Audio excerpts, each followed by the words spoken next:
간단하게 할 테니까요. 조금만 참으시고 마태복음 9장 35절부터 38절까지 우리가 봉독하겠습니다.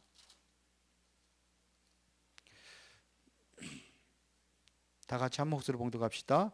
예수께서 모든 도시와 마을로 두루다니사 그들이 회당에서 가르치시며 천국 복음을 전파하시며 모든 병과 모든 약한 것을 고치시니라. 무리를 보시고 불쌍히 여기시니 이는 그들이 목자 없는 양과 같이 고생하며 기진함이라. 이에 제자들에게 이르시되 추수할 것은 많되 일꾼이 적으니 그러므로 추수하는 저희에게 청하여 추수할 일꾼들을 보내주소하라 하시니라. 아멘. 자, 지난주 메시지는 뭐였죠? 지난주 메시지는 뭐였어요? 먼저 볼 것.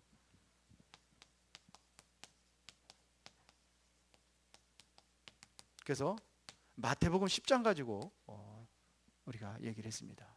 뭘 우리가 먼저 봐야 되느냐? 하나님이 주신 것이 있습니다. 그게 뭐예요? 권능을 주셨습니다. 이 1절에 나오죠. 권능을 주셨습니다.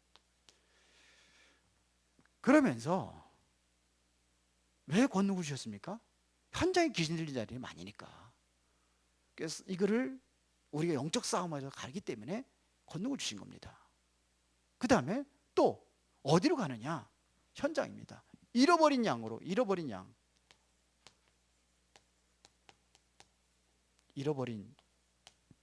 하나님의 백성들이 있습니다. 이들한테 가라. 가서 뭘 얘기합니까? 천국을 전파하라. 하나님의 나라죠. 이것은 다시 말하면 뭘 얘기합니까? 그리스도가 오신 것을 얘기하는 거예요. 그리스도가 오셨다. 천국이 가까이 왔다 하라. 그리스도가 오셔 십자가에 못 박혀 죽으셔서 모든 문제 끝내는 겁니다. 그때 천국입니다. 이걸 얘기하는 겁니다. 그리고 아무것도 가지지 마라. 지팡이도 가지지 말고 전대도 가지 말고 신발도 엑스트라 신발 다 뺏어버렸어요. 이것은 바로 하나님께 다 준비하셨다는 겁니다. 그런 의미예요. 가지지 말라는 게 아니에요. 하나님이 다 준비하셨다. 이거를 보는 겁니다. 그리고 반드시 전도자에게는 무엇이 있다고 그랬어요? 상급이 있다고 했습니다. 자, 그러면 오늘은 항상 있을 것 세 가지입니다.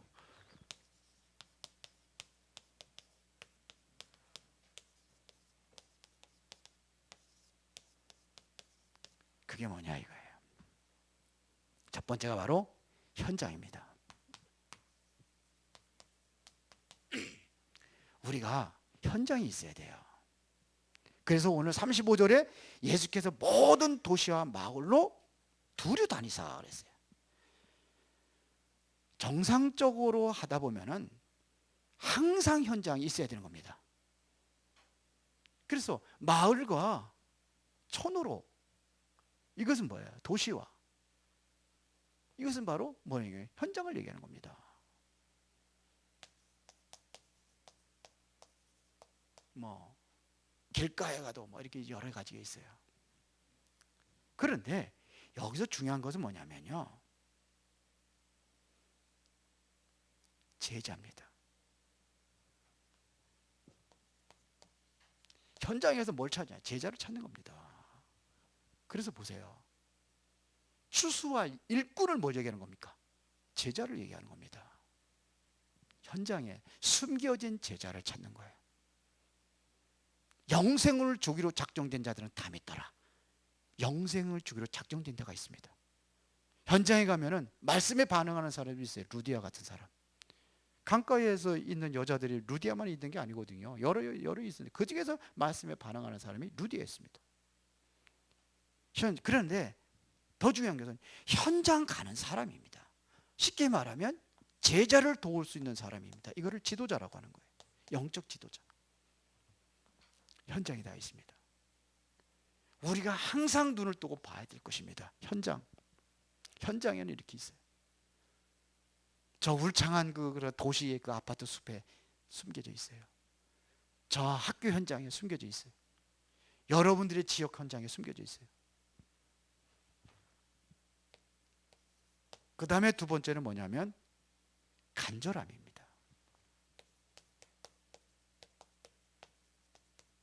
이게 있어야 돼요. 전도자라고 하면 간절함이 있어야 됩니다. 그래서 26절에 보니까 36절에 보니까 무리를 보시고 불쌍히 여기시니 이는 그들이 목자 없는 양과 같이 고생하며 기진함이라고 했어요. 그들을 불쌍히 여겼다는 것은 뭐냐면 그들에 대한 간절함입니다. 그래서 유 목사님이 이걸 가지고 어디 갔습니까? 이 간절한 마음을 가지고 현장에 들어간 거예요. 이게 어디라고 현장하고 연결해야 되는 겁니다.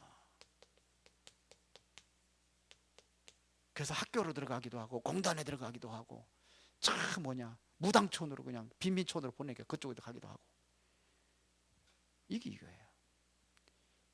그래서 여기에서 지속하기 위한 시스템입니다.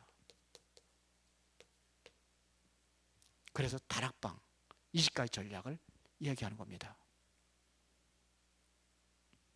지금 우리 교회가 항상 있어야 될 것이 뭡니까? 지금 이 현장을 본다고 한다면 우리가 가져야 될 것이 뭐냐면 3팀입니다. 그래서 우리 렘넌트들이라든지 아니면 새가족들에게 뭘 줘야 되느냐면 이러한 현장을 보면서 우리가 교회도 살리고 현장도 살려야 돼요. 그러려면 뭐가 돼야 돼요? 내가 미션을 찾게 해줘야 되는 거예요. 그게 미션팀이 있는 겁니다. 미션만 가지고서는 안 되니까 제대로 언약의 여정을 갈 수 있도록 해주는 게 인턴십 팀이에요. 그래서 정말로 멋진 인생, 멋지게 하나님의 목표를 이룰 수 있도록 그래서 보름하면서 헌신하는 겁니다. 이게 3팀입니다. 우리가 있어야 돼요. 그래서 이것 가지고 여러분들이 실제로 미션 받고 정말 이게 하나님이 내게 주신 거라고 확신과 믿음이 있을 때에 이게 소중함을 알게 됩니다. 그 다음에 제자 사역이 있어야 됩니다. 3팀이 뭐냐? 이 제자 사역을 하는 겁니다. 제자를 지대로 세우는 겁니다. 미션을 주고 인턴십하고 보름하고 이걸 구성하는 겁니다. 그래서 보세요. 37절에 이에 제자들에게 이르시되 추수할 것은 많되 일꾼이 적으니 그러므로 추수하는 주인에게 청하여 추수할 일꾼을 보내줘서 하라 하시니라. 추수할 일꾼입니다. 이게 제자입니다. 이걸 가지고 억지로 가가지고 해석해가지고 제자 세우고 이러란 말이 아니에요. 이게 하나님의 계획이 맞구나. 이게 여러분들의 마음에 있어야 돼요. 여기에 대한 마음의 확증이 있어야 됩니다. 그래서 도시 마을에 제자들이 떠올라야 되는 거예요. 숲을 보면서 그 산숲이 아니라 도시 숲을 보면서 저기 제자들에 대한 간절함이 있어야 되는 거예요. 그래야 사역을 할 수 있습니다. 그 현장에는 뭐냐면 그리스도를 만나지 못한 사람들이 있다는 겁니다. 이 안에 숨겨져 있어요.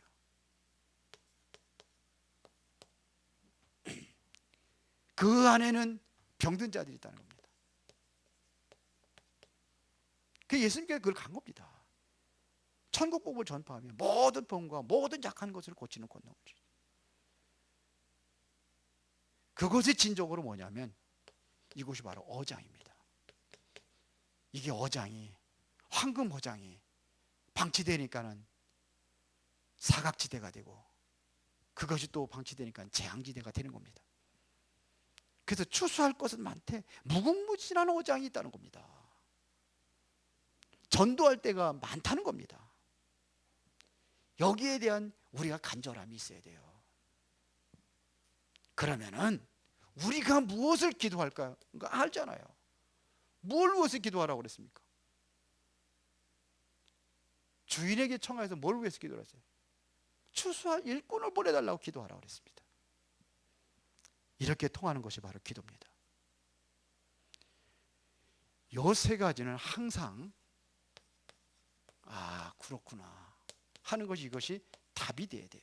나에게 언제든지 그렇구나 하는 답이 돼야 됩니다. 이것이 진정으로 하나님의 뜻이 맞구나 이렇게 결론이 내야 돼요. 그럼 뭐가 되느냐? 나는 감사가 되는 겁니다. 모든 것이 감사가 되는 거예요. 나를 이곳에 불러주셨다는 것이 감사한 거죠. 하나님 앞에 나를 세웠다는 것 자체가 감사한 겁니다.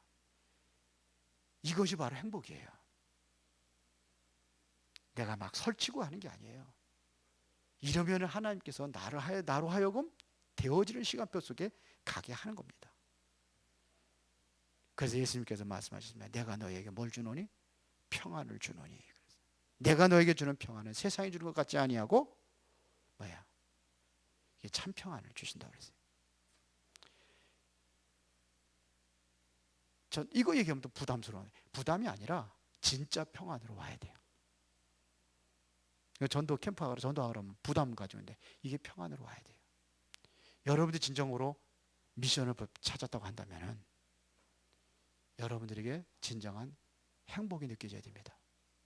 그 응답을 누리시기를 예수의 이름으로 축원합니다. 하나님께 감사를 드립니다. 우리가 먼저 볼 것 보게 하시고 항상 있을 것 세 가지 마음에 간직하고 승리하는 전도제자로 쓰임받게 하옵소서. 예수 그리스도 이름으로 기도드리옵나이다. 아멘.